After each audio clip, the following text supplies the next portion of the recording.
just kind of listening, as I do a lot when things like this happen. And I apologize if I end up like rambling and stuff. But there's a lot that kind of breaks my heart about all of this. Yeah. First of all, like the fact that I see a wall here.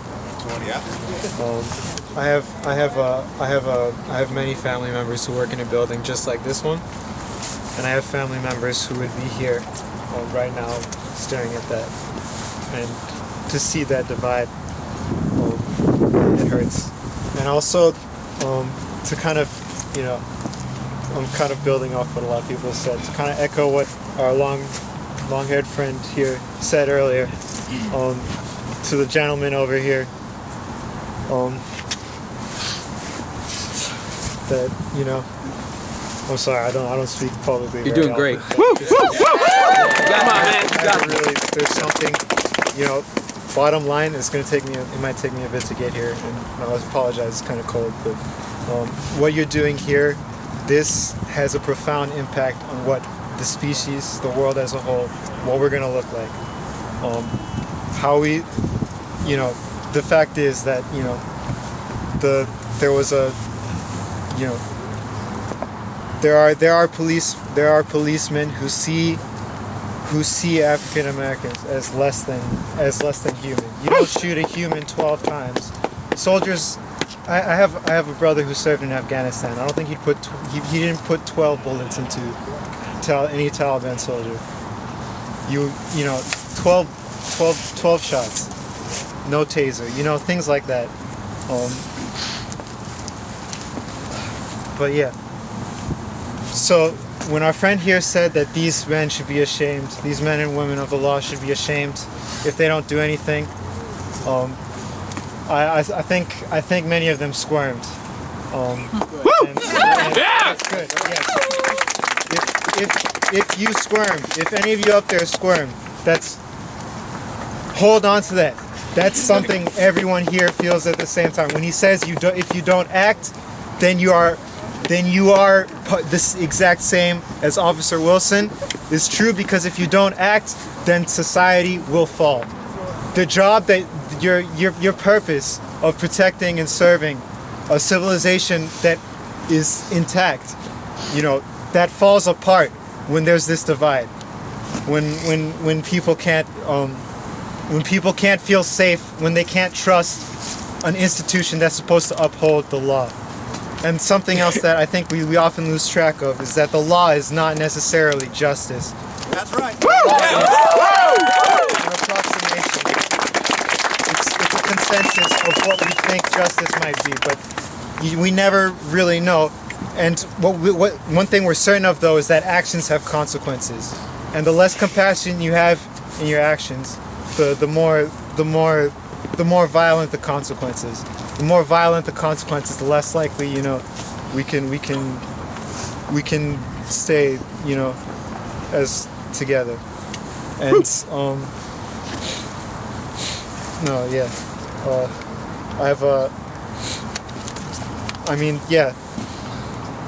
I'm sorry, I'm kind of losing steam, but Come on, man. I didn't even think I'd be talking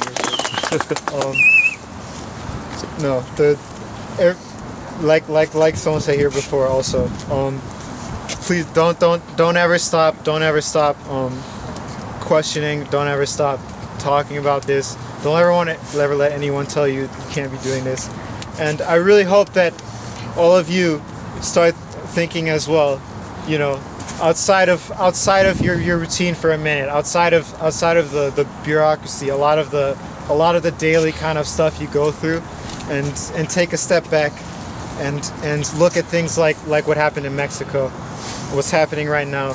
Look at things like the genocide in Rwanda. I have a stepfather in Rwanda, and I don't know how much history you know about that, but basically people of the same race were engineered to hate each other, and it boiled over, and it was awful, and not to forget that at one point Rome was a democracy, and 2,000 years later It was a dictatorship. You know, when you don't act, when you don't work to ensure that people are together, there is no way that the justice you are serving will stay intact. Yeah. I was kind of all over the place. This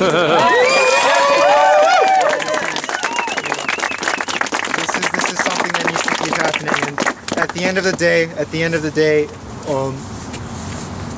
all these voices must be heard. At the end of the day, every officer must be held accountable, treated in the same manner as Wilson, until all the bad eggs are eradicated.